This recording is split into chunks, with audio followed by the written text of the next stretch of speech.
خۆشەویستانی کورسات نیوز سڵاوتانە بێ لەگەڵ هاوکارانم بەیەکەوە پانۆڕامایی ئەم شەوتان پێشکەشەکەین. ئەمڕۆ یادی سیوێکی ئاب بوو، یەکێتی نیشتیمانی کوردستان بۆ شەهیدانی سیوێکی ئاب لەسەر جەم ئۆرگانە حزبیەکانی خۆی ماتەمی ڕاگەاند و چەند خولەکێک بە بێدەنجی وەستا. پارتی دموکراتی کوردستان بەشێک لە جەماوەری خۆی لە شاری هەولێر با پاڵپشتی دەستگامنیەکان بردە بەردەم مەکتەب سیاسی یەکێتی وەکو پیشاندانی شانازیەک. بەڵام وەک ئەوەی کە لە سیوێکی ئاب بەیەکەوە کردیان، ئەم جارش جەماوەرەکە تێکەڵەیەک بوو لە کورد و عەرەب کە دژی یەکێتی وەستانەوە. جەدەلێکی دروست کرد، واتەزانی ئەمە ساڵی ڕابردوو سیوێکی ئاب ڕووی داوە. سیوێکی ئاب بۆچی خیانەتە و بۆچی لای پارتی شانازیە؟ شانازیەکەی لەکوێیە وە خیانەتەکەی لەکوێیە؟ ئەو نەوەیەی کە نازانێت سیوێکی ئاب چییە چۆن لەو بابەتە دەڕوانێت؟ باسکردنی بۆچی گرنگە؟ هەمووانم شەو لە پانۆڕامادا گفتوگۆی لەبارەوەکەین بە میوانداری هەریەک لە بەڕێزان بەڕێز بڕوا سعد ڕۆژنامەنووس کاگوڕوا بەخێر بێت. سپاس بۆ بەڕێزا، هەروەها بەڕێز بەدران مەحێدین ڕۆژنامەنووس لە هەولێرەوە جەنابی شت بەخێر بێت. کاک بڕوا، تێڕوانینی بەڕێزت وەکو گەنجێکی بە ئاگا و ڕۆژنامەنووس لەسەر سیوێکی ئاب چی؟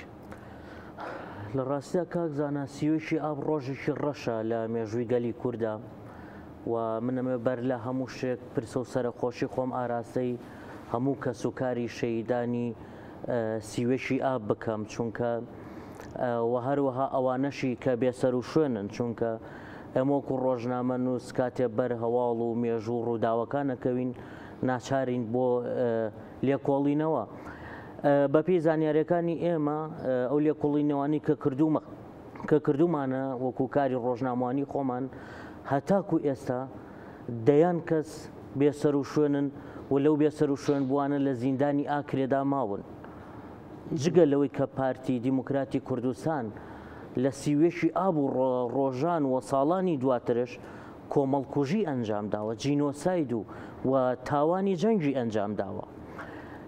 بێگومان ئێمە باسکردن لە سیوێشی ئاب بەبێ پێشینەی مێژووی هەڵەیە و سیوێشی ئاب پێشینەیەکی مێژووی ئەوە نەخراپی هەیە کە مرۆڤ هەندێک جار شەرمەکە ڕووداوەکان ناوی لە میدیاوە باز بکە یا بخوێنێتەوە. پێش سیوێکی ئاب قیادە موقەتە هەیە کە پارتی دیموکراتی کوردستان ئەکەوێتە پێش پازار بۆ قەڵاچۆکردنی هێزە ئازادی خواز و دیموکراتی خوازەکانی ئەو سەردەمە لە ڕۆژهەڵاتی کوردستاندا کە ئێستا بەشێکیان بەداخەوە چوونەتە ژێر چەتری پارتیە کە ئەمە بۆ خۆی مای ڕەخنەیە. و زۆر پێشووتریش پارتی دیموکراتی کوردستان دەستێکی باڵای هەبوو لە شەهیدکردن یاخود بڵێن لە کوشتنی ئەندامەکانی خۆیان کە ئەگەر بینی بێتیان جۆرێک لە جۆرەکان ڕەخنەیان بەڵێ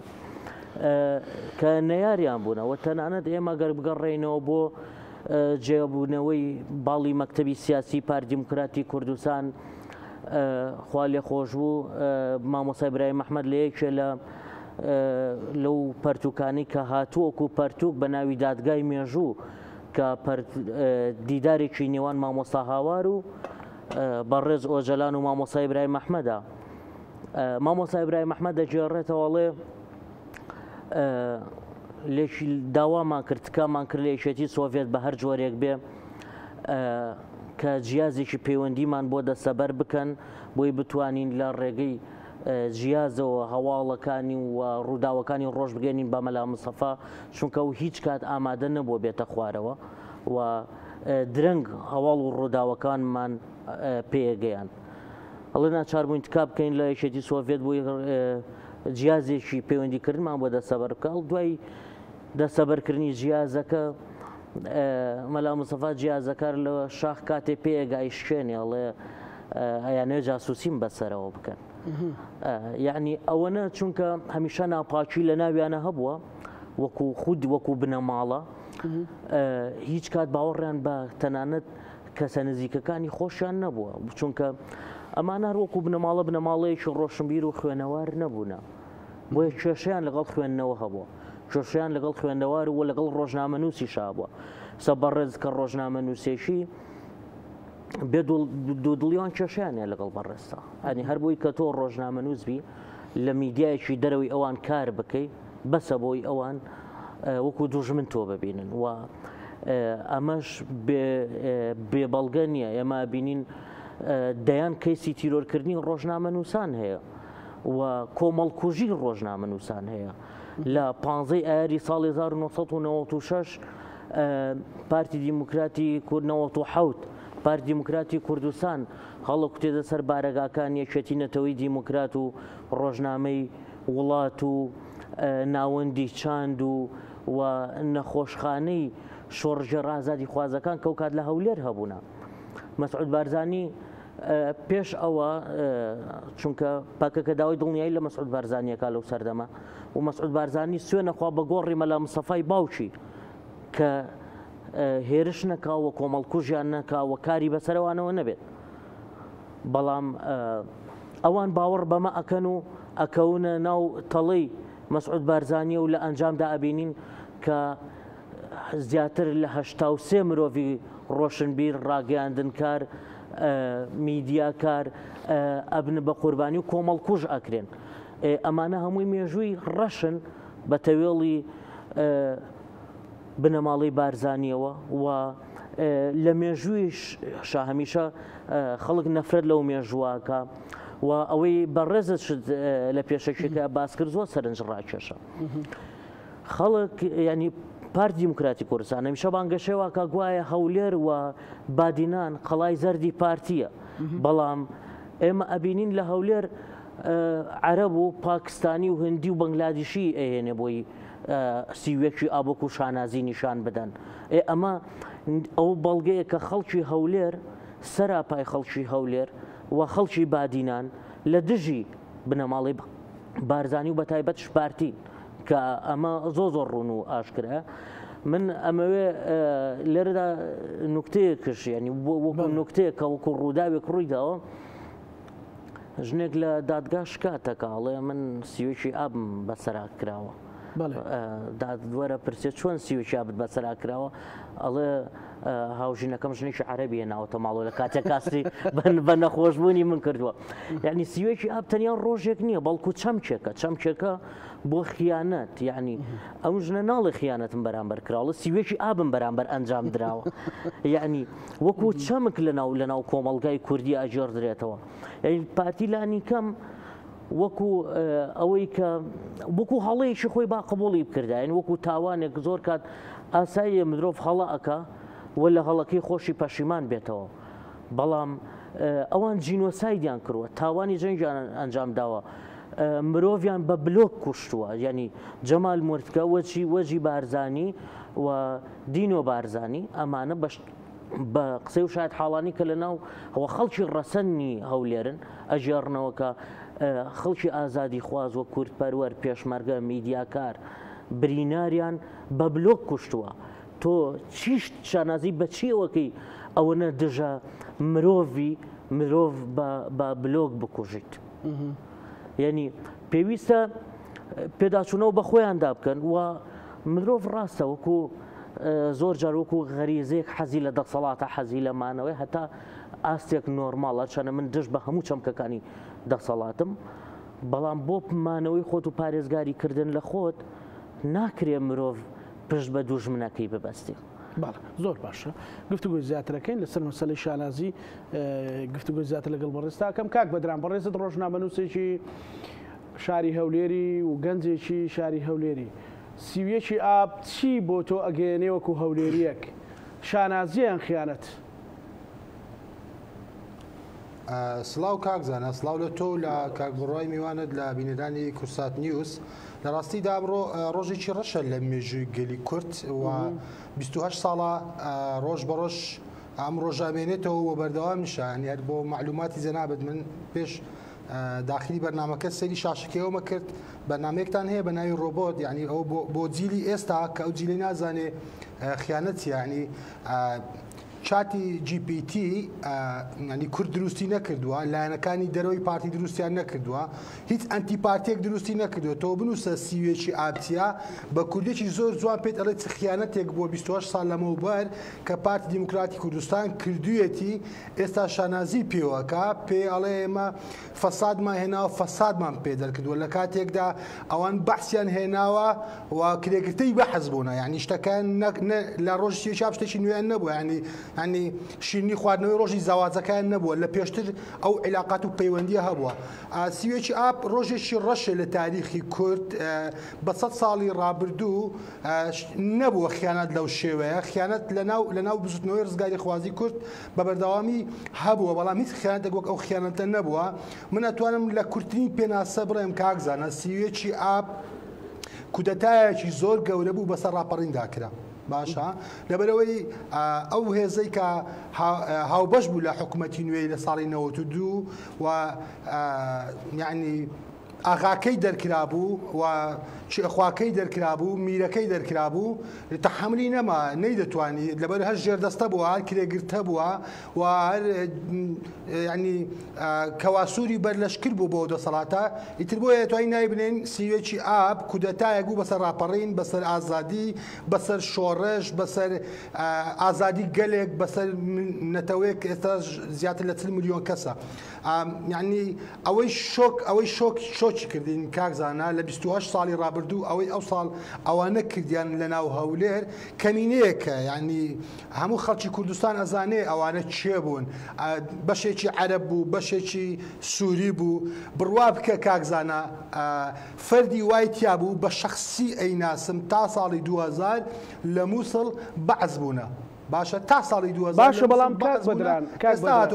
بەڕێزت گەنجێکی هەولێری ڕەنگە دژی سیوێکی ئابی بەڵام ئەمڕۆ خۆپیشاندانیان کرد مەسەڵەن گەنجانی هەولێر شیرنیان دابەش کرد ئێوارەکەی کەواتە گەنجی هەولێر دڵی پێخۆش من باسی ئەوان بۆ کەمەوانە گەنجی هەولێر نین ئەوانە بەشێک عەرەب بوون لە میدیاکان بڵاو بووە بە پارێکی زۆر ئێستا ڤیدیۆکان هەر فلتەر کردووانەوەی ڤیدیۆکەدانێ ڕەشە بێتەوە بە پارێکی زۆر لەگەڵ فەیسبووک و ئیشتراکیان کردووە ڤیدیۆکە قبول ناکرێ بەشێکی سووری بوون ئاوارەکانی سووریا بوون ئایان ناسمە خۆ من خەڵکی ئەو شارەم هەموو بابەتەکە 5 دقە لە من دوور نەبووە باشە بەشێکی بە شخصی ئایان ناسم مندارە بەحسیەکانی ئەو شارە بوونە باشە خەڵکی هەولێر نین خەڵکی ڕەسەنی هەولێر کاکزانە یعنی من بەدەیان زایترە قسەم کردووە 28 ساڵە ئەو شارەیان داگیر کردووە لە سنتەری ئەو شارە نایانتوانیوە 125 دەنجی ئەو شارە لە هیچ هەڵبژار دەگبێنن ئەوانە دەسەڵات دارن ئەوانە حکومڕان نین ئەوانە شەبیحە و شەقوەشێنیان هەیە یعنی بەبەڵگە بە فەیز ئەیان ناسمەوە هەندێکیان هەر ئاسایشی مەدەنی خۆیان بوون شەقوەشێنی خۆیان بوون یعنی فەیسەکانە و دیارن یعنی بڕۆ ئەوانەی شەق لە مامۆستادن هەر ئەوانن ئەوانەی لە شەق لە مامۆستای وانە بێژەدەن هەر ئەوانن ئەوانەی لە خۆپیشاندارەدەن هەر ئەو فەیسانن ئەوانەی دێن خۆپیشاندانە باشە لاولێ ئەمڕۆ خۆپیشاندانیان کردووە بەوەی کە سیوێکی ئاپ نازیە 6 ڕۆژە موچە نەدراوە لەو شارە بۆچی تا ئێستا مۆڵەتێک نادێت 4 کەس بێتە جادە داوای موچەکەی بکە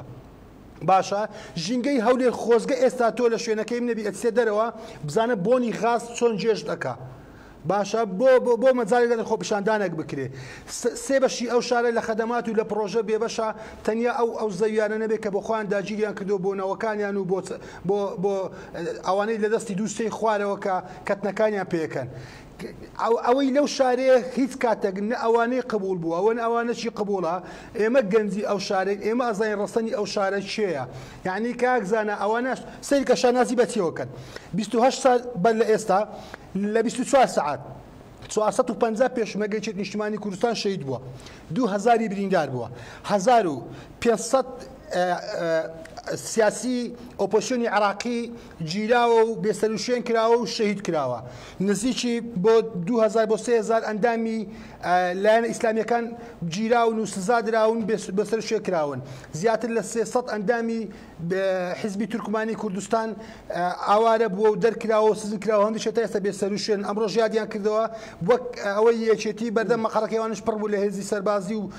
ئەو هێزە گۆشخۆرەی کە بۆ ناو شار شێرە بۆ دەرەوە ڕیویە ئەزانی کاکزانە ئەوان شانازی بەتیەوەکەن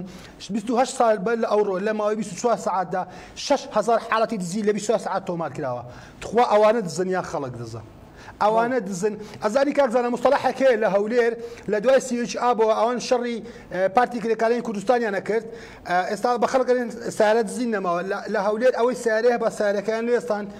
پێیان نەگوت سوغرا باشە سیارەکان ئەبرد و ئەمر بۆ شەڕ نەش ئەهاتەوە یان ئەلێ ئەسوتایان بەجێمایان ئەیان فرۆشتەوە یعنی دزی سیارە لەوانەوە دەستی پێکرد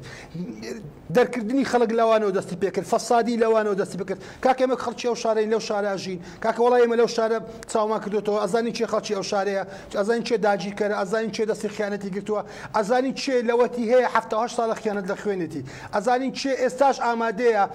وەک 28 ساڵ لەمەوبەر ئێستا کەش بەدەیان سیوێش ئابی تر لە بادینان تۆ شۆفەر و بولدۆزەری پێش دەباوەکەی تو چاخستووە باست کرد کە گەنجی عەرەب و سووری ئاوارەی سووریا مەسەلەن ئەمڕۆ لە خۆپیشاندانەکە بەشدار من و شیرنیان بەش کردو ئەوانە بۆ گەنجی کورد نایە بۆ هەولێریەکان نەهاتوون یعنی بۆ عەرەب کاکزانە من پێت ئەڵێم 28 ساڵ ئەو شاریان داگیر کردووە بە هەزاران بەخشیش و پارە بەخشنەوە تا ئێستا نەیانتوانیوە بە لایەنگرانی خۆیانەوە بە دەنگدەری خۆیانەوە بە کرێگرتەکانی خۆیانەوە ناتوانیوە 125 ئەو شارە لە خۆیان ڕازیکەن 125 ئەو شارە خەڵک دەنجیان پێ بدا سیرکە کۆمەڵێک هاتبوون دەمام چێ بەستا و بۆ نەناستێنەوە بۆی ئەوەندە پێیان عیبە جا ئەویان موچەخۆرە یان بندیوارە یان زاشەکانی گەڕەکەکانە یعنی کەسێکی تیا نەبووێ بەسەری ئەوە من ئەمیان ئەناسم تۆ کاکزانە یعنی بڕۆ سەیری ڤیدیۆکانی ڕابردوو کە کاتێک لە خۆپیشاندەران دراون هەر ئەو فەیسانەیە کاتێک لە مامۆستا دراوە ئەو فەیسانەیە کاتێک لە مامۆستای ئاینی دراوە هەر ئەوانن یعنی هەشتێکە هەر ئەوانە کەسی تر نییە کەس خەڵکی هەو تەنانەت بڕوا بکە کاکزانە ڕەفیقی خۆم باشە هاوپۆلەکانی من لەو شارە خوێندرم تەواو کردووە پۆلەکانی خۆم پارتین یعنی پێیان عیبە سەیری ڤیدیۆکانی بۆم گو سیر کە تووشی چ مۆقیفێک بووینە یعنی کادیرەکانی خۆیان ئەویان پێشەرم و ئەو ڕۆدووا کردیان یعنی خۆیان ئەڵێن یعنی خیانەتە لەباتی بێدەنگ بن لەباتی بێدەنجی لێ بکەن لەباتی تۆزێک حەدەسێک دروستکە خەڵک ببیرین دێ شانازی بە خیانەتەوەکەن من گوتم کاکزانە ئەوەی لە سیوێکی ئابی 1996 دایگوتا ئەمڕۆ تەمەنی 28 ساڵە لە چات جی پی تی بنووسی سیوێکی ئابچیا ئەزانێت سیوێکی ئابچیا یعنی من و تۆ و کاک بڕوا و کاکچێ و هەموو کاکەنا بە هەر بێن خیانەتەیان خیانەت نییە تۆ سیر کە چاتێک لە بری دنیاوە بە تەکنۆلۆژیای نوێ دروستکراوە سیوێکی ئاب خیانەتە کاکە خیانەتە کاکە تۆ یعنی بڕوا بکە کاکزانە لە دوای جەنجی ڤێتنام و ئەمریکا کە جەنگەکە تەواو بوو خەڵکی ڤێتنام قبولی ئەویان نەبوو ئەوانەی خیانەتیان لە نیشتیمان کردو ئەوانەی هاوکاری ئەمریکیەکانیان کردووە لە ڤێتنام تەرمەکانیان بنێژدێ بەڵام لێرە ئەوانە شانازی بە خیانەتەوەکەن دوای 50 سال لە داگیرکردنی سوید لەلای ئەڵمانیاوە دوسێ ساڵی ڕابردوو کەسێکیان دۆزیەوە لە ناو سوید کە یارمەتی نازیەکانی داوە ئەوەندە قسە پێگوت لە ژوورەوە تووشی نەخۆشی نەفسی بوو مرد ئەوانەشان ئەوە چ ڕوویەکیانەیە لە چێ دنیا بووە تۆ دژون بێنیتە سەر نیشتیمانەکە دایکە نیشتیمان دایکە تۆ دژون بێتە سەر دایکە شانازی بۆەوە بکەیت زۆر باش ئەگەر ڕێمەلات کاک بەدران ئەگەر ڕێمەلات کاک بڕوا شانازیکردن بە خیانەت ئێوە کۆک بوون هەردوولاتان لەسەرەوەی کە خیانەتە بەڵام شانازیکردن بە خیانەت چ مەترسیی بۆ سەرنەوەی کوردی هەیە بەسەر تاچی کوردی هەیە بۆ سەر خەڵکێ بۆ سەر هێڵە سوورەکانی نیشتیمان هەیە وڵا کاکزانە خۆشببختانە نەوەی ئەمڕۆ شارەزان و هۆشیارن و ئەزانن خیانەت چیە و نیشتیمان پەروەری چییە بەڵام کێشە لە مێژووی پارتیایە یعنی ئەگەر پارتی شانازی بە خیانەتی سیوشی ئابۆنەکە شانازی بە خیانەتەکانی دیکەوەنەکە من لە بەڕێستە پرسم مێژووی ئەو حەزبم سەر و بن کردووە شتێکی تیانە بۆ شانازی یعنی تەنانەت بە خودی مەسعود بەرزانیەوە کەوا وەکو مەرجعی خۆیان ناوێ بن بە چی سیفاتێک وەکو مەرجع ناوێ بن لە کاتێکە هەتاکو ئێستا ئەم بەناو سەرۆکە پرۆژەیەکی پێشکەش نەکردووە بۆ بەڕێوەبردننی وڵاتەکەی کتێبێکی نییە لەباری فکر شەمان هەیە لە ڕێ فکر و نەخشە ڕێ و ئەمانە بلام ڕێک بەڵێ ینی پلانێکی نییە ینی بۆ نمونێستا تۆ بتێبێ لەسەر بۆ نمونە لەسەر بۆ نمونە لەسەر ئایدایەک قسە بکەی بۆ نمونە لەسەر مارکس قسە بکەی لەسەر لینین قسە بکەی لەسەر ئیسلامی پیرۆز وەکو فکر قسە بکەی ئەتوانی بەڵام بێ لەسەر پارتی باس لەسەر چی فکرێکی پارتی بکەیت یعنی چۆن باسی پارتی بکەین جگە لە خیانەت شتێکی دیکە نبینینەوە یعنی من یەک نمونە پێ بڵێم مە خەڵکی کەرکووکم ئەو سەردەمەی کە خوا لێ خۆش بوو دکتۆر نەژمەدین خەریک بوو هەندێک کەرکووکی ئاوەدان نەکردەوە پارتیە چوو تەقەی لە محەویلەی کارەباکان نەکرد ئەچوون بۆڕی لاینی ئاوەکانیان نەشکانیان بۆی خەڵک نەڵێن خۆشگوزەرانین و پارێزگاریشی باشێ و خزمەتی کەرکووکەکە لە بەرەو یەکێتی بوو تۆ خۆش شتێکێتی من نانا دوور و نزیکەوەی لە نزیکەوە من بزانێ و بناسێ وەکو بڕواز شخصی خۆم هیچ کاتی شێتی نەبوومە ئەمە پەیوەندی بەوە نییە بەڵام من لە هەر شوێنێکە کاریشی جوانە بێ 100 خۆزگە پارتی دیموکراتی کوردستان لە شوێنێکە کارێکی باش و جوانی هەبوایە من ئێستا لە دژی کاک بەدران جوابیم بدایەتەوە بمدە نا کاک بەدران پارتیە میشە جوانی کردوە لێرە نیەتی یعنی ئەوە مێژووی پارتیەکە نیەتی ینی من گەنجێکم موالیدی 93 ئەو حزبێکە تەمەنی موالیدی 46 حزبێکە تەمەنی 78 ساڵە دێ خەڵکی زیندانەکە لەسەر لایکیشی فەیسبوک دێ شێروانی ڕۆژنامەنووس بە تاوانی تیرۆرە خاتە زیندانەوە لە کاتێکا پارتی بۆ خۆی تاوانی تیرۆری ئەنجام داوە مەعمەلقیر کاک بەدران و هەموو خەڵکی لێر ئەزانن شۆوەکە گۆڕی بە کۆمەڵی تایە گۆڕی بە کۆمەڵی تایە با ڕێکخراوە نێودەوڵەتیەکان ئەگەر ئێستا گویان لە دەنجی منە با ڕێکخراوێکی نێودەوڵەتی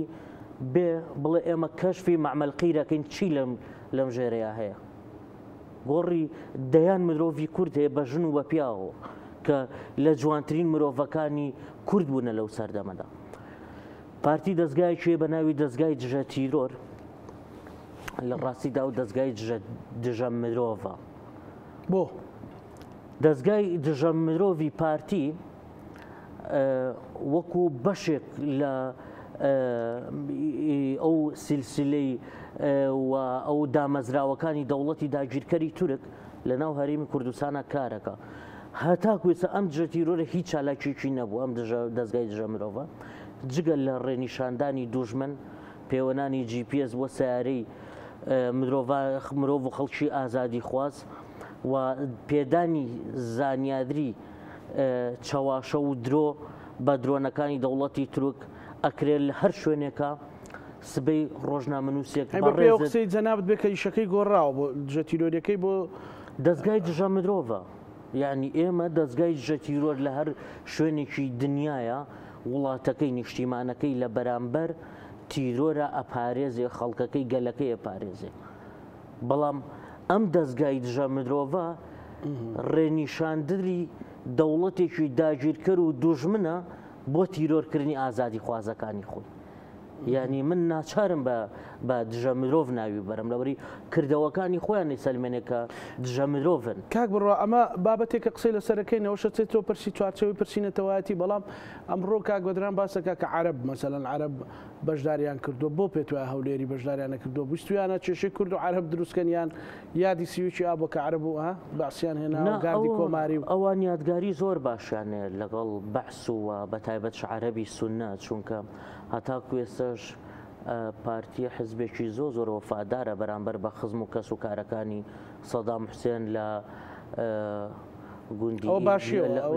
باشەکانی بەڵە پارتی هێزیەکە زۆر بەرامبەر دوژمنەکانی گەلی کورد وەفادارە ینی من نامەوێت شتێک چاواشە بکەم ئەمە هەموو شتێک وەکو خۆی باز بکەم ئەوی کە من لێکۆڵینەوەم کردو و پێی گەیشتم وەفادارە بۆ کەس و کاری سەدام حوسێن چونکە پارتی چۆن وەفادارە لە چی وەفاداریە لەوەیە کە پارتی دیموکراتی کوردستان هەمیشە بەشێک لە پێشمەرگە کۆنەکانی خۆی ئەنێدرێتە ناو بەعس وەکو جاش لە دژی شۆڕشی نوێ هێرش بکەن تیرۆر ئەنجام بدەن بۆ نمونە من خەڵکی کەرکووک و خەڵکی قەرەحەسەنم لە کەرکووک هەموو خەڵکی کەرکووک حرس قەرەحەسەن تەحسین شاوی سەناسێکشەیە باشە پارتی لە چاخانە و لە شوێنەکانە زۆر بە پیرۆزی و بە گرنگەوە ناوی تەحسین شاوی سەبان بەڵام بۆ نیان لە میدیاکانەوە یادی بکەنەوە لە کاتێکە ئەوانەگەرە بە بۆچی کوڕ و کەس و کاری تەحسین شاوی ئێستا بە پلەیلیوە و ئەمرلیوە لە ناو هێزەکانی پارتی دیموکراتی کوردستانە پۆستیان هەیە لەبەرەوەی کە باوکیان کورتکوژێکی باش بووە کورتکوژێک بە مانای کەلیمە بەڕاستی هەتا دەستێ لە تیرۆرکردنی و بکەری سەرەکی شەیدکردنی مامەڕیشەیە هەموو مێژووی قەرە حەسەن لێک بدەیتەوە شانازیەکردنە بە مامەڕیشەوە بە تایبەت خەڵکی گوندەکانی خاڵۆبازیانی و باش بڵاخ و ئەو ناوچانە. یعنی ئەوانی هەموو ئەوانی کە باسم کرد بەشێکی زۆر کە من لە خیانەتەکانی پارتی دیموکراتی کوردستان چونکە لە سەرەتاوە وەها ئەیهێنن هەتا ئەمڕۆ کە 2024 کە هەمەر و کە ساری سەربازی ئەباتە بەردەم کۆمەڵێ خەڵکی کە سوکاریان شەیدە کە کەسوکاریان بێسەر و شوێنە ماتەمە ژێڕن بۆ کەسوکار بۆ خوشکیان بۆ برایان بۆ کوڕیان. یعنی من یەک شتێک باشە پارتی دیموکراتی کوردستان بۆ ئامادە نیە جەنازەی ئەو کەسانە بداتەوە کە شەیدیانەکە بۆ جەنازەی بۆ نایانداتەوە وڵی سەیرە زانی چونکە زانی بۆچی سەیرە لەبەرەوەی لە مێژووی هەموو شەڕەکانی دنیادا کۆمەڵە پرەنسیپی ئەخلاقی جەنگ هەیە کۆمەڵە هێڵی سوور هەیە لە جەنگەکانە کە ئامادەی گۆڕینەوەی دیلەکانن ئامادەی پێدانەوەی جەنازەکانی بە یەکتر ئۆکرانیا لە ناو گەرمەی شەڕە ئۆکرانیا و رووسیا خەریکن جەنازەکان ئاڵوگۆڕەکەن دیل ئاڵوگۆڕەکەن بەڵام هەتاکو ئێستا خەڵکی هەولێر خەڵکی بەشەکانی دیکەی کوردستان لە پارتیە پرسن ئۆکەی تەواو کوڕەکانی ئێمەتان شەهید کرد بە هەر حاڵ جەنازەکانمان بدەنەوە پارتی ئامادە نیە جەنازە بداتەوە کە لە کوردەواریاڵێ گڵ ئامادە نییە ئەمانەتی جەنازە پارێزێ دەستکاری بکە ئێوان جەنازە ئەشێوێنن. یعنی کاکزانە خیانەتەکانی پارتی گەیشتۆتە ئاستێک زانیاری بە دوژمنەدەن لەسەر ئۆتۆمبیلی ڕۆژنامەنووس بەڕێزت ڕۆژنامەنووسی خەڵکی دەڤەری ڕاپەڕێنی لەوان بۆ هاتوچۆی کارەکەت لەوانەیە پێویست کە هەفتێک چەند جارێک بڕۆیت و بیتەوە. دوور نییە سبەی پارتی دیموکراتی کوردستان بەڕێزت بە چەکدار لە قەڵەم بدا و بیدا بە درۆنی تورکی و لەو ڕێگایە نەکرێ بە ئاماژور بێخوایە. یعنی ئەوەنە لە ئاستێکی هەرە باڵایی نائەخلاقیە دژی گەلی کوردن دژی مرۆڤی خوێنەوارن دژی ڕۆژنامەنووسن لە هەموو وڵاتێکە ئازادی ڕۆژنامەنووس پێوەرە بۆ ئازادی ئەو وڵاتە لای ئێمە شوێنی ڕۆژنامەنووسە درێ بە دوژمن وەکرێن بە چەکدار و شەهید دەکرێن. سلێمان ئەحمەد یەکێک بوو لە هاوڕێ هەرە ئەزیزەکانی من بۆ پرسەی باوکی گەڕابەوە بۆ ڕۆژاوای کوردستان کە سوکارەکەی کە خەڵکی عەفرینە بەهۆی ئاوارەییەوە ڕویان بەشێکی خانەوادەکەی و چوونەتە حەلەب ئێستا و خۆشی بۆ بژێوی کار و ئەوانە هاتوۆتە باشووری کوردستان لە ئاژانسی ڕۆژنیوزا و کۆڵسازی بەشی عەرەبی کارێک بۆ پرسەی باوکی بە شێوەیەکی فەرمی بە بازگەکانی پارتی و بە فێشخابوورە ئەڕاتەوە دیو بۆ پرسەی باوکی لە کاتی گەڕانەوەیدا ئەڕفێنرێت و بێسەر و شوێ نەکرێت هەتا هەفتەی سەرەتا هەتا دەڕۆژی یەکەمیش نکۆڵیان نەکرد لەوەی کە مرۆڤێک ڕفێنرا بێ لەلایەن ئەوانەوە.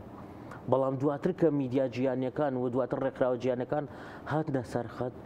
ناچار بوون کە بەوەی کە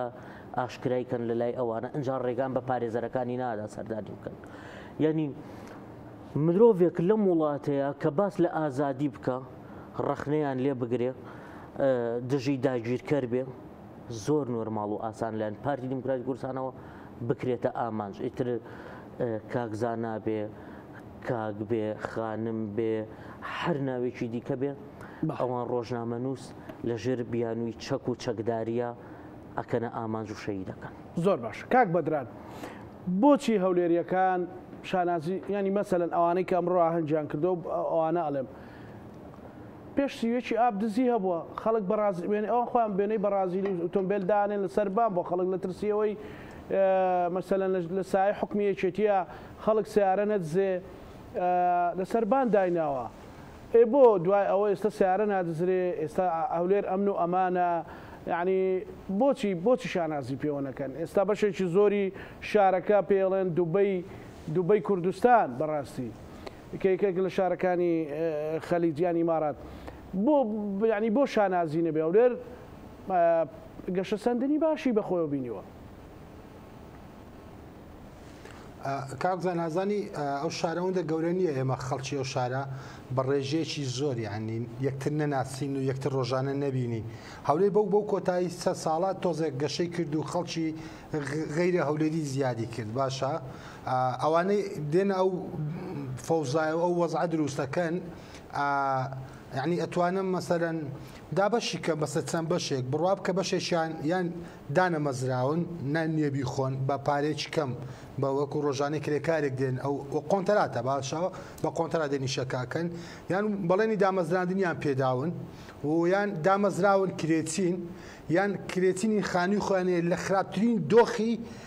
ژیان ئەژین لە خراپترین گەڕەکانی شاری هەولێرن باشە یعنی کاکزانە بڕواب بکە یعنی خەڵکی ڕەسەنی ئەو شارە بە ڕێژەی 1990 بەریئە لەو هەریتوپۆلیتانە هاتیینە سەر جادە بەنای هەولێر قساکەن من پێ دەڵێم بەشێکی سووری بوو بەشێکی عەرەب بوو بەشێکی یان ئەوانە کە باسم کرد بەڵێنێکیان پێدراویان خەڵکی ژیانێکن یان چۆنە ژین یان لە شوێنە خانێکی تەجاوزەکەن پێچوانەی یاسا تاش لە شارەوانی ڕێپێدانێکیان بۆ بدەن یان ئەوەیە کە چەندیانە ناسم تا 2002 ساڵی 99 لە مووسڵ ئەژیان بەحسی بوون باوچیان بەحسی بوو مامیان بەحسی بوو خاڵیان بەحسی ئێستا هاتۆتنە هەولێر ئیتر ئەوانش هاوبەشن لە دوای ئاژبەتاڵەکەی 75 لە قیادە موقەتەوە هەتاکو 2003 لە 2003 و هەتاکو ئێستاکەش کامە کوڕی ئەندامی بسەکردەی گەورەی بەحسە لە هەولێرەژی و خۆ بۆ ئەوانە قەت ینی شەرمیان پێ نەبووە ئەندامەکانی مەکتەبی سیاسیان لە کۆنفرانسەکان لە کۆبوونەوەکان باسەکان بەحسەکان شانازی بە هەولێرەکە کە لە هەولێر حەساون ئەنی شتێکی شاراوە نییە خەڵکی هەولێر نین بڕوا بکە من حەزەکەم یعنی خەڵکی کوردستان خەڵکی هەموو شار و شارۆچکەکان لەوە دڵنیابن هەولێریەکان بەریئن لەوانە هەولێریەکان یعنی من پێتەڵم کەمینەیەک کە هەبوو دیار بوو بە ناچاری هاتبوو دەمام چیدا بوو کاکزان لەبەوەی نەناسرێتەوە خەڵکی هەولێر هیچ کاتێک لەگەر ئەوە نییە کەسێک پێشەنجی بێ کەسێک قدوەی بێ کەسێک خۆی سەرکردایەتی بێ کە تێوەگرابی لە خیانەت تێوەگرابی لە جاشایەتی تێوەگرابی لە کوشتنی خەڵک تێوەگرابی لە زیندانی نهێنی تێوەگرابی لە ڕۆژنامە نووسکوشتن تێوەگرابی لە تێکدانی سیمای شار یعنی کاکزانە ئەزانی من يعني بۆ بە یەقینەوە قساکەم خەڵکی ئەو شارە نین وەرە یعنی 1970 هەولێر ئێستا بەو شەوە لەبەر پیسی ژینگەکە و بۆنە پیسەکەی هەولێر تف و نەعلەت لەو دەسەڵاتاکە تف و نەعلەت لەو حکومڕانیەکە چۆن ئامادەی بێ شیناتی تەوزیع بکات لە پێناو ئەوەی کە 28 سال لەمە بەس لەمەوەەر دەبابەی حزبی بەحسی هێناوەت ئەو شارە و خەڵکی کوشتووە هەزاران خەڵکی بێ سەر و شوێن کردووە ماڵی هەزاران کەسیان دزیوە نانە عەبەت خەڵکی هەولێر حاشە لەواناکە من ئەتوانم بە ناوی هەموو ئەوانەوە قسە بکەم کە هەولێری ڕەسەنن تەنانەت کاکزانە ینی تورکمانە هاوبەشەکانی خۆیان کە چەندی ساڵە لە پەرلەمان ئاراستیانەکەن ئەمڕۆ بە فەرمی بەیاننامەیان دەرکردووە ئەمڕۆ یادی شەیدەکانیانەکەنەوە ئاخر ئێمە ئەزانین لەو شارە پێش سیۆکی ئاب لایەنەکانی دەرەوەیەکێتی هیچ ئازادیەکیان هەبوو حزب ئیسلامیەکان حزب غەیری ئیسلامیەکان ئۆپۆزیسیۆنی عێراقی کاکە یەکێتی باش ئێمە گریمان یەکێتی لەگە پارتی نەگونجا بەڵام ئەدی بۆچی حزب عێراقیەکان ئۆپۆزیسیۆنی عێراقی دوای سیۆکی ئاب لە هەولێر نەماوە بکە ئەو ژمارە زۆرێک کە دەست بەسەر کرا و تەسمیری هەواڵگری و استخباراتی عێراق کراوە کوا سەرکردە ئیسلامیەکان کوا ئەندام و لایەنگران و سەرکردەی حزبە تورکمانیەکان کازانە بڕوا بکە دۆخێکیان دروست کردووە تەنیا ڕێژەیەکی چەکداری مرتەزەقەی شەبیحەی شەقگۆشەینە لە بندەستا خۆیان پێ لە خەڵک سوورەکەنەوە چاو یعنی کەسێک لە شوێنێک بزانن مەترسێ بۆ سەدەسەڵاتەکەی دەمکوتیەکەن هەڕەشەی لێکەن تیرۆریەکەن ئەیڕفێنن بزریەکەن تۆمەتی بۆ دروستەکەن ئیتر حکومڕان نین بە مەفهوم معلوم زانستە سیاسیەکە دەسەڵات دارن و کۆمەڵێکن هەمووشە لە پێناو بەرژەوەندی خۆیان و لە ناوە خۆشیان دوو تەرەفن یعنی ئەگەر ئەو ڕوومتابعی میدیاکانت کرد بێ میدیا ڕاست سێبەرەکانیان ئەوانەی کە میدیای قەبەن بەلای ئەو لایفەیەدا نەچوون بەلای خۆ پیشاندانیاندا نەچوون ئەبەت ئەسڵەن بە نیان گواستەوە ئەزانن کەمینەیەکن بەرژەوندەکان لەوەیە ئەو دۆخە دروستکەن و ئەگەن بە ئینتیخاب وەزعیان زۆر خراپە حەزمە ئەسلەکەی خۆیان دەرەکەوێ ئەکەونەوە قال بە ئەسلەکەی خۆیان ئەو دەنگە زۆرە تەزویرە نامینێ ئەوە نامینێ کە کۆمیسیۆن لە 92 لە دەستی خۆیان بووە یعنی بڕوا بکە کاکزانە ئەگەر ئەمڕۆ یەکێتی نیشتیمانی بیکرد بە پارتی ئەمڕۆ بۆ سیوێکی ئابێشتر هاتبوو باشە لەبۆی ئەو هەمە ڕووبازەرانی ئێمە بینیمان هەمان هەمە ڕووبازەرە بەدەست سوپای تورکیاوەیە بەڵام یەکێتی یعنی شتێکی عاقلانەی کرد شتەکەی ئەوەن کردەوە لەبەوەی پارتی ئەیە هەموو شتێک ئەکا و خراپترش لەوەی ئەکا ئەوڕۆ ڕوویدا بۆ ئەوی نەگەینێ بیستیدە دەنگدانەکە بکرێ لەبەوەی بکەینە دەنگدانەکە زای وەزعی خۆی چەند خراپە باش باسی دزی و شتەکانمان کرد یعنی ئێستا باس لەوەکەن کە پێشتر دزیە بۆ کاک بەدرە کاکزانە بەس لە شەوی سیوێکی ئاب باشە سوپاس لە سیوێکی ئاب تا یەکی مانگ 6,000 حاڵەتی دزی لە ناو شاری هەولێر تۆمار کراوە باشە بە خەڵک ئەڵێن دەست سێ چوارە شەڕی پارتی کرێکارانی کوردستانی بە سیارەی خەڵک کرد بە ناوی سۆغرە سیارەکەیانە برد بە خەڵک ئەڵێن سیارە دەست لەوەتی هەن خۆیان بە پێش سوپای دوژمن کەوتونە بە خەڵک ئەڵێن خاین ڕوویەکی زۆر قەیمیان هەیە بەڕاستی یعنی ئینسانی بێڕوو حەسوودیان پێ بە باشە ئێستا چی بکرێت بۆ ئەوەی ئەمە ببێتە کارەساتێکی گەورە کەس ذاتی ئەوەنە حەدی نەبێت مەسەلە خیانەت گەل و نیشتیمانە بکایەتی بێ پارتی بەرێزێک بێت یعنی ئەمە ببێتە قەزیەکی نیشتیمانی کاکزانە گەیشتوین بەو حاڵەتە گەیشتوین بەو حاڵەتە و سێ بەشی قیادەی خۆیان و کادیری خۆیان و دەنگدەری خۆیان ئەو ڕۆژە بە شەرمەزارە زانن و من لە ساڵانی ڕابردوو هەندێک راپۆرتی يعني ئەوم کردووە لە مثلا لە میدیا شتێکێ لە کاری سەحەفەڕێت تکایە بۆ خۆت یعنی ها بڵاو نەبێتەوە پێیان گوتوین ئێمە بە شەرمەزاری زانین و ڕۆژێکی ڕەشە و بڕوا بکە 100 ساڵی تریش جورئەت ناکەن شتێشتر وا بکەنەوە کەمینەیەک نەبێ ئەگە بۆیان بلوێ و ئەو کەمینێش ڕەغبەتی نییە ئەو کەمینەیەکە تا بیستیدا حکومەکە کەمینەیەکە تا بیستیدا ئەتوانم بێم دەسەڵاتی هەیە کەمینەیەکە لە بیستیدا خەڵکی هەولێر و هەموو کوردستان پێڵێ ئێمە هیچ کاتێک و بە هیچ کاتێک لە ئێستا و لە داهاتوش تۆمان قبول نییە پێت وایە مەسەلەن پارتی دموکراتی کوردستان بێوێ ئەرقەلە بۆ هەڵبژاردن دروست بکات لەبەرەوەی مەسەلەن حاڵی لەمڕۆ لە چەند ڕۆژی ڕابردوو بە گومان بووین بۆ دۆخە کاکزانە بەڵام ئەمڕۆ بە یەکزاری بۆمان ڕوون بۆ پارتی هەموو ئیشەکەکە بیسێدە دەنگدان نەکرێ بەڵام وەبزانم لایەنەکانی دەرەوەی پارتی وریاتر و شیارتر و عاقلانتر مامەڵە دەگە دۆخەکەکەن و پارتی ئەگەر بیوێ ئەوە بکە یعنی خراپترەکە باشە دەنگدانەکە ڕەنگە بۆی خراپ بێکە ئەی خاتەوە حەزمی خۆی بەڵام ئەگەر ڕێگری بۆ دەنگدان دروستکە بڕوا بکە هیچی بەسەری چۆ نامێنێ لە بۆی حکوومەتی عراق حکوومەتێکە حکوومەتێکی مرکزیە وەکو دەوڵەت مامەڵە لەگەر دۆخەکەکە و یعنی تا لێواری ڕوخانی خۆیان ئەڕۆن من دڵنیاتەکەمەوە کاکزانە من حەزەکەم یعنی وەکو فەرد وەکو شخصی خۆم حەزەکەم پارتی بەیانی فەرتەنەیەک و ئاشوبێک دروستکە دەنگدان نەکرێ بۆ ئەوی بزانین چیان بەسەردێ و مژجێنیانە دەمێ کە بە ئەگەرێکی زۆرەوە چاودێری سندوقەکان و چاودێری بنکەکانی دەنگدان یان جێشی سوپای عێراق چاودێریەکە یان پۆلیسی عراقی لە بۆی سیقایان بەو هێزانیەکە لێرە هەیە و کۆمیسیۆنی عراقی خۆی داوای کردووە ئەوانە هەموو هەز بە مەترسیانەکەن ئەزانن لە نزیک بۆتەوە گوتیان کاتی خۆی کاکزانە کابرایەک داوای لە عزرائیل کرد گوتی ئەگەر هاتی ڕحم چێشی ئاگدارمکەوە گوتی عزرائیل زیرانێکی دەستە ڕاست و دەستە چەپی برد پێش و پشتی بەس گەیشتە ئەو گوتی ئەی بۆ پێت نەگوتم گوتیەوە ئاگدارکردنەوەی عنی خوشەر نییە من تۆ ئاگدارکەمەوە ستاوان لەو ئاگدارکردنەوە تێگەیشتون حەزمی ڕاستی خۆیان ئەبینن ئەزانن ئەوانە هیچ کاتێک لە دەنگدانێک بە شەفافی نهاتۆ دەناو پرۆسەکە ئایا نەوێت شتێک دروستکەن ئەقڵەیەک دروستکەن کێشێک دروستکەن من وەکو گوتم خودی خۆم حەزەکەم تێشیدا نەکرێت لە بۆی پێیان بگوترێت ئێوە چێن باشە وەکو ئێمە ئاگداری وردەکاریەکانی پشپەردەی کاکزانە بووە بەیەقینەوە قساکەم لە چەند ڕۆژی ڕابردوو کۆبنەوەیان لە بەغدا لە ماڵی وەزیری دەرەوە کە نوێنەری خۆیانە ئێمە ئەزانین ستەنەزولێکیان بۆ کرد و بەس موچە بێتن ئێمە ئاگدارین ستەنەزولێکەکەن هیوادارم ئەو غەڵەتە بکەن بۆ ئیتر بەیەکزاری بە حەسەینەوە نەجات و ڕزگارمان بێ زۆر باشە کاک بڕواچی بکرێت بۆی بەڕاستی وەکو لە کاک بەدرانم پرسی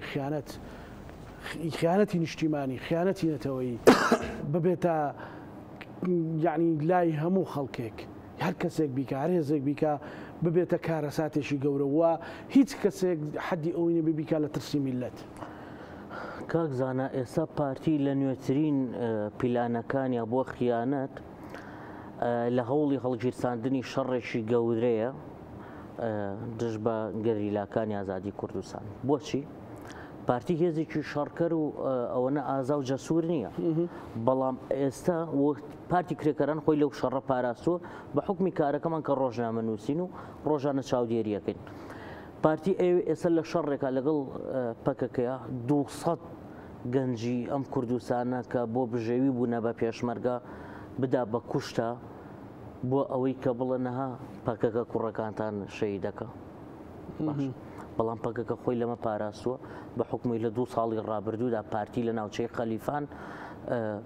2 تیمی گەریلاکانی پەکەکە کاتە ئامانج کە بەشیشان خەڵکی ڕۆژاوی کوردستان بوون و تەنیا بۆ ناوچەیە پەڕی بوونەوە بۆ سیان بۆ دانابوون و شەهیدیان کردبوون. تەنانەت من لێشە لە بەرپرسەکانی پارتی پرسیارم کردوتم بۆ جەنازەکان نادەنەوە کە سوکاریان داوای جەنازەکانەکەن، وتی ئەوە پەیوەندی بە ئێمەنی و ئاگداری ئەوەش نین. لە کاتێکە خودی بەڕێز مەزلوم عەبدی داوای لە نێچیروان بارزانی کرد بۆ پێدانەوەی جەنازەکانیان، ئەڵێ پارتی کەی بیستوتە جەنازەیەشی دابێتەوە تا ئێستا داوای جەنازەکانتان بکەنەوە. یعنی هەتا پارتی دیموکراتی کوردستان بمێنە خیانەتی ناو کوردە ئەمێنێ، بە کرێژیراوی هەر ئەمێنێ، چوونە سەر هێزی دیکە هەر ئەمێنێ، هێنان و پەلکێشکردنی دوژمن هەر ئەمێنێ، کۆتایی پێنایەت. حتا ئەو ڕۆژی پارتی دیموکراتی کوردستان لەسەر حکوم بێت دەسەڵاتی بێ و چەک و پارەی پێبێت، چونکە ئەوان جیاواز لەوەی دژ بە گەلی کوردن ئەوان دژ بە مرۆڤن، هەموو شتێکەکەن لە پێنەوەی مانەوەی کورسیەکەی خۆیان. واللهی کورسی بەوە ناپارێزرێت. ئەزانی کورسی بە چێ پارێزرێت؟ کورسی بە ئاشکردنەوەی گەلەکەت، بە دانان بە هەڵەکانی خۆتا، بە تاوانەکانی خۆتا، بە چوونە بەردەم دادگا، بە خزمەتکردنی خەڵکەکەت، ئاخر خزمەتکردنی هەولێر و بژانەوەی هەولێر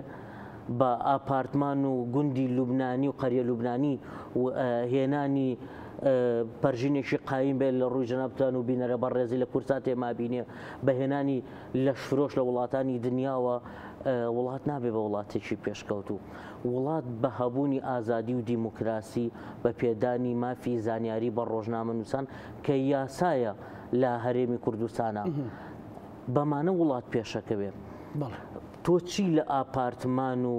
دیسکۆ و قەریە لوبنانی ئەەکەی نەوێری وەکو ڕۆژنامە نووسێک بە ئازادی لە هەولێرە چایەک بخۆیتەوە ئەگەر ڕۆژان ڕخنێکت لە پارتی گرتە بێ، ئەگەر سیارەکەت وەرنەگەڕێنێ، ئەگەر چوزانم بەهۆی دەمەقاڵەیەک لە ڕێگاوبان بۆ دروست نەکا و تیرۆرت نەکا. یعنی دەیان ڕۆژنامە نووس و هاوڕێ و هاوپیشەکانی ئێمە لە چوونە هەولێر خۆیانە پارێزن. من تەنیا لەبەرەوەی وەکو ڕۆژنامە نووسێک کە کارەکەم لە میدیای ڕخنەیی ناوێرم، ماوەی 4 ساڵە من ناتوانم بڕۆمە هەولێر. هاوڕێمانێ هەولێریە هاتووە ڕای کردو لە دەست پارتی ڕای کردووە، چونکە ترسیوی هەیە تیرۆری بکە وەکو شەروان شەروانی و گیراوانی دیکەی بادینان و ئێستش سلێمان ئەحمەد کە بە ماوەی چەندین ساڵ زیندانی سزا دراوە ترسێ. ئەمە وڵاتێک ڕۆژنامە نووس تیایە نەتوانێت ئازاد بێ، ئیتر ئەو وڵاتە کاولستانە، ئیتر ئەو وڵاتە مرۆڤ هەموو بیر و خەونی ئەوەیە کە ڕۆژان ئازاد بێ. ئێستا خەڵکی هەولێر پێویستیان بە دەستێکی پۆڵایینە کە لە دەستی پارتی ڕزگاریان بکە، چونکە هاوڕێمێ خەڵکی هەولێر ئینسانی زۆر بەڕێزە، دێتە سلێمانی ئەڵە خوا بڕۆینە شوێنێک بە نەبینێن کە پێکەوە دانیشتوین جاسوس و شتەکانیان شکەنەوەکو بڕۆنەوە ڕێگەمان پێ بگرن. یعنی بەڵێ ئەوە نە مەترسیدارە، ئەوە نە مەترسیدارە کە تۆ خواستتە بێ بۆ ئازادی یان لەگەڵ ڕۆژنامە نووسیکی ئازادی خوازە دابنیشیت و سبەی پارتی پێ بزانێت. زۆر سپاس بۆ بەڕێز بڕوا ئاسعەت ڕۆژنامە نووس، سپاس بۆ بەڕێز بۆ دەرفەتە، سپاس بۆ بەڕێز بەدران مەحێدین بەڕێزیشتان لە هەولێرەوە ڕۆژنامە نووس، سپاس بۆ دڵنیوانی عزیزم. بینەرانی خۆشەویست لەگەڵ هاوکارانم بەیەکەوە پانۆڕامای ئەم شەومان پێشکەشکردنەوە شەمولیاکتان ئەمانەتی خوای گەورە بن. خواتان لەگەڵ.